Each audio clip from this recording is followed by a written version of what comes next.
कान की जलन, कान में अगर जलन है तो ऐसे में मैं यहाँ पर सजेस्ट करता हूँ कि रात को सोने से पहले अगर आप सरसों का तेल 2 ड्रॉप्स अगर आप अपने ईयर्स में डालते हैं थोड़ा वार्म करके, तो उससे आपको काफ़ी बेनिफिट होगा। How to cure albumin in urine in chronic kidney disease. सबसे पहली तो चीज़ ध्यान रखें कि प्रोटीन की मात्रा आपको कम करनी होगी। दूसरा, आपको फटे दूध का पानी लेना होगा दिन में 2 बार, सुबह के टाइम और शाम के टाइम। और इसके साथ साथ आपको वाटर का जो कंजम्पशन है उसको रिस्ट्रिक्ट करना होगा 1 to 1.5 लीटर्स तक। बॉइल्ड वेजिटेबल्स आपके लिए बहुत उपयोगी हैं।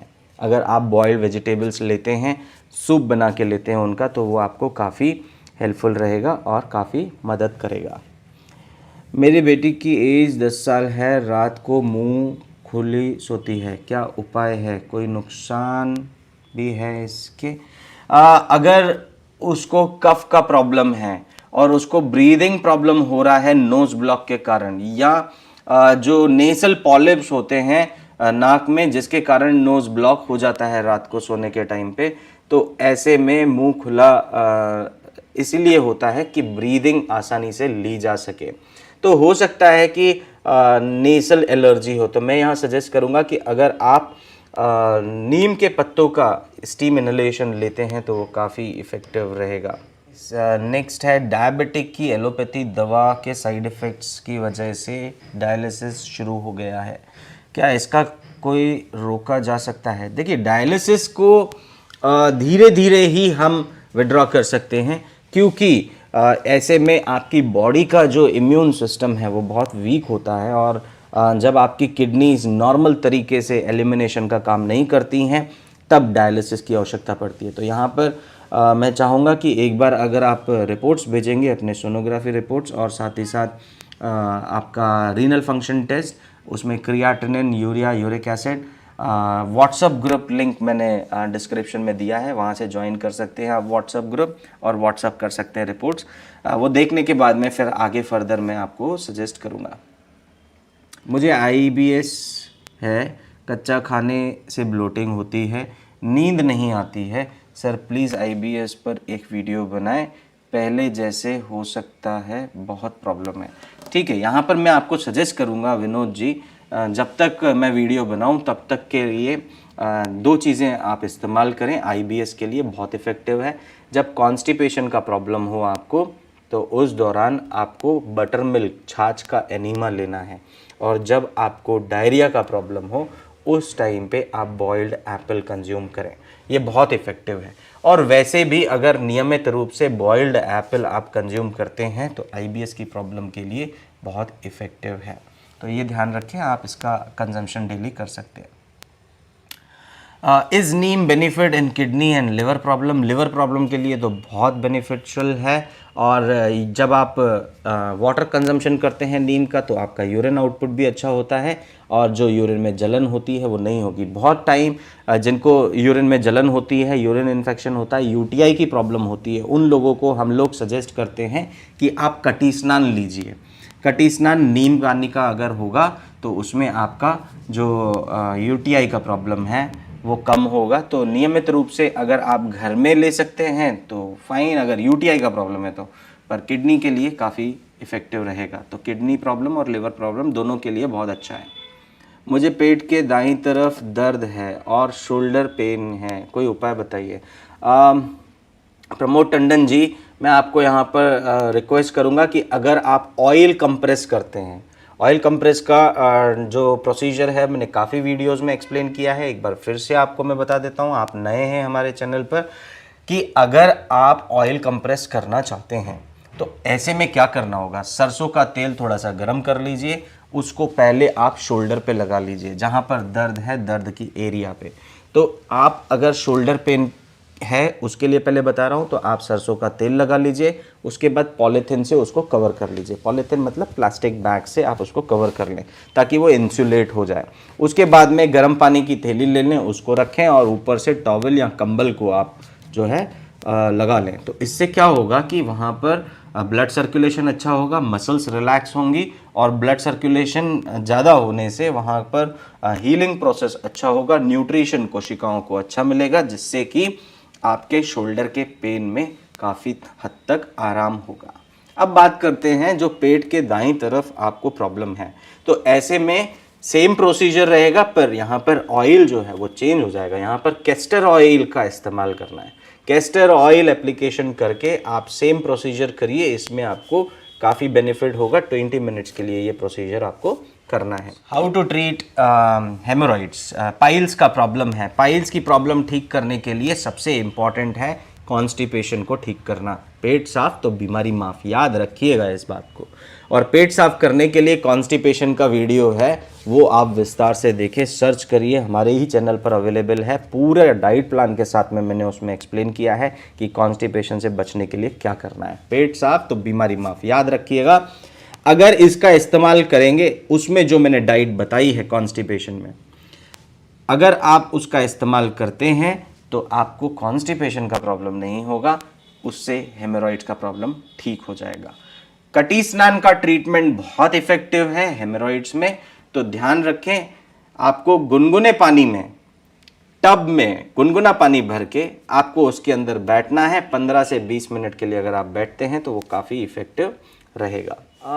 Can asthmatic person apply camphor to the chest? Apply कर सकते हैं, उससे कंजेशन रिलीव होगा।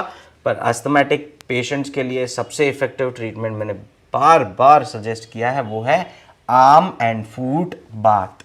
मतलब एक आप छोटा सा टब ले लीजिए जो टेबल पे रख लें, उसके अंदर गर्म पानी भरें, एक बकेट ले लें, उसके अंदर गर्म पानी भरें, दोनों हाथ आप टब में डालें और दोनों पैर आप बकेट में डालें। 15 से 20 मिनट में आपका कंजेशन अस्थमा का जो है वो कम हो जाएगा, मतलब रिलीव हो जाएगा, और इससे आपका ब्रीदिंग भी बहुत आसानी से होगा। तो ये आप कर सकते हैं। How to have steam for whole body at home? Sun bath is the best option. अगर आप सन बाथ करते हैं तो वो आपका पूरी बॉडी का स्टीम की तरह ही इफेक्ट देगा, एलिमिनेशन का काम होगा। धूप में बैठिए 20 से 25 मिनट। अल्सरेटिव कोलाइटिस में नीम का प्रयोग उपाय कैसे करें, कृपया मार्गदर्शन करें। सुरेंद्र जी, आपके लिए मैं यहाँ सजेस्ट करूँगा, और उनके लिए भी जिनको कोलाइटिस का प्रॉब्लम है, कॉन्स्टिपेशन का प्रॉब्लम है, डाइजेस्टिव डिसऑर्डर है, ब्लोटिंग है, कब्ज़ का प्रॉब्लम है, वो लोग नीम के पानी का एनीमा लेंगे तो उसमें काफ़ी इफ़ेक्टिव है। तो ये एक इंटरनल यूज़ है जो आप आसानी से कर सकते हैं घर में। सर जी, नीम के बहुत ढेर सारे फ़ायदे आपने बताए, लेकिन इनके कुछ नुकसान भी होते होंगे, समाधान करें। रिंकू जी बहुत अच्छा क्वेश्चन है कि फ़ायदे तो आपने बता दिए सर, पर इनके नुकसान भी आप कुछ बताइए। देखिए, बहुत ही इम्पॉर्टेंट है नुकसान कि जब इसका एक्सेस डोसेज करते हैं तो ये बॉडी के ऊपर जो है नेगेटिव इम्पैक्ट देता है। तो ध्यान रखें, कभी भी इसका एक्सेस यूज़ नहीं करें इंटरनली, क्योंकि ये बॉडी, ऐसा नहीं है कि 1 कप मैंने सजेस्ट किया है तो आप 1 गिलास और 1.5 गिलास या 2 गिलास कंज्यूम करें। नहीं, नीम पानी 1 कप से ज़्यादा कंज्यूम नहीं करना है, वो बॉडी के ऊपर नुकसान करेगा। कैसे नुकसान करेगा? जैसे मान लीजिए थोड़ा सा हो सकता है कि उसमें प्रोफ्यूज स्वेटिंग हो, और प्रोफ्यूज स्वेटिंग से हो सकता है थोड़ा सा ब्लड प्रेशर डाउन हो जाए, और हो सकता है कि चक्कर हैं। तो इसीलिए उस चीज़ को आप ध्यान रखें, एक्सेस डोसेज नहीं करना है। और जब आप नीम के पत्ते चबा रहे हैं, चबा के माउथ में आप कर रहे हैं, तो उसको आप अंदर नहीं लेंगे, उसको आपको बाहर फेंकना ही होगा।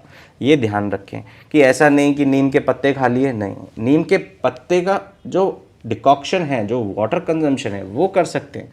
नीम के पत्तों को खाना नहीं है, उसको केवल मुंह में ही आपको ओरल हेल्थ को अच्छा रखने के लिए ही हम सजेस्ट कर रहे हैं। तो ये कुछ चीज़ें हैं जो आप ध्यान में रखें। और सबसे इम्पॉर्टेंट चीज़ है कि जब आप नीम लेके आ रहे हैं घर में तो उसको वॉश अच्छे से कर लें। चाहे पेस्ट बनाने के दौरान, अगर आप पेस्ट बना के उसका इस्तेमाल कर रहे हैं तो, या चाहे उसका ड्राई पाउडर बना रहे हैं, उसको अच्छे से वॉश करना बहुत ज़रूरी है। तो गुनगुने पानी में अगर थोड़ा सा वॉश कर लेते हैं नीम के पत्तों को, फिर सुखा के अगर उसका पेस्ट बनाते हैं या उसका आप पाउडर बनाते हैं तो वो उपयोगी है। और अगर वॉश कर लेंगे और उसके बाद में अगर आप बॉईल कर लेंगे अच्छे से तो उसको आप इस्तेमाल करें। एक्यूकेयर का है कि please suggest how to control weight cough with sleeping disorder. Weight control करना है, कफ कंट्रोल करना है और स्लीपिंग प्रॉब्लम। सबसे इंपॉर्टेंट यहाँ पर मैं सजेस्ट करूंगा कि वेट कंट्रोल करने के लिए अगर आप डाइट कंट्रोल करेंगे और डाइट में अगर आप म्यूकस प्रोड्यूसिंग डाइट नहीं लेते हैं, मतलब जो वो डाइट जो कफ ज़्यादा बनाती है, जैसे मिल्क प्रोडक्ट्स अगर आप अवॉइड करते हैं तो आपका कफ ज़्यादा नहीं बनेगा। और वेट को कम करने के लिए यहाँ पर मैं ग्रीन जूस सजेस्ट करूँगा, लेमन हनी वाटर सजेस्ट करूँगा दिन में 2 बार, और ग्रीन जूस सजेस्ट करूँगा दिन में 1 बार। अगर वो उसका कंजम्पशन करते हैं तो काफ़ी इफ़ेक्टिव है। रात को सोने से पहले नींद के लिए मैं आपको सजेस्ट करूँगा कि आप हॉट फुट इमर्शन लें और वो आपको काफ़ी अच्छी नींद दे सकता है। 1 गिलास पानी में 3 चम्मच अगर ऑनियन का जूस लेंगे, ऑनियन का जो लास्ट हमारा जो वीडियो था लास्ट संडे का, तो वो काफ़ी इफ़ेक्टिव है। अगर आप देखेंगे तो उसमें विस्तार से मैंने जानकारी दी है।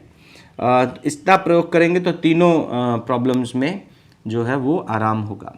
जब फीवर आता है तो कॉन्स्टिपेशन हो जाता है मुझे, तो यहाँ पर मैं सजेस्ट करूँगा फीवर के लिए 2 चीज़ें, फटे दूध का पानी दिन में 2 बार, और रात को सोने से पहले सौंठ और शहद दिन में 1 बार एनिमा लेना है। फिर चाहे नॉर्मल वाटर का लें या चाहे आप नीम पानी का लें, वो काफ़ी इफ़ेक्टिव रहेगा। ब्लड कैंसर के लिए क्या डाइट फॉलो करें?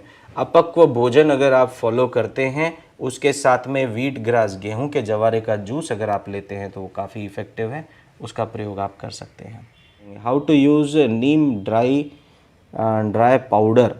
ड्राई पाउडर का आप जो एप्लीकेशन कर सकते हैं उसमें आप जो है कोकोनट ऑयल मिक्स करके उसका एप्लीकेशन कर सकते हैं। तो पाउडर ले लें 2 चम्मच, उसके बाद में आप 2 चम्मच पाउडर लेने के बाद 4 से 5 ड्रॉप्स आप जो है वो कोकोनट ऑयल मिक्स करें, उसके अंदर उसका पेस्ट बना लें अच्छे से, और पिंपल्स हैं, ऊंड्स हैं, उनके ऊपर आप एप्लीकेशन करें, ड्राई स्किन है उसके ऊपर आप एप्लीकेशन करें, उससे आपको काफ़ी फ़ायदा होगा। थैंक यू सो मच आप सब लोगों के जुड़ने के लिए।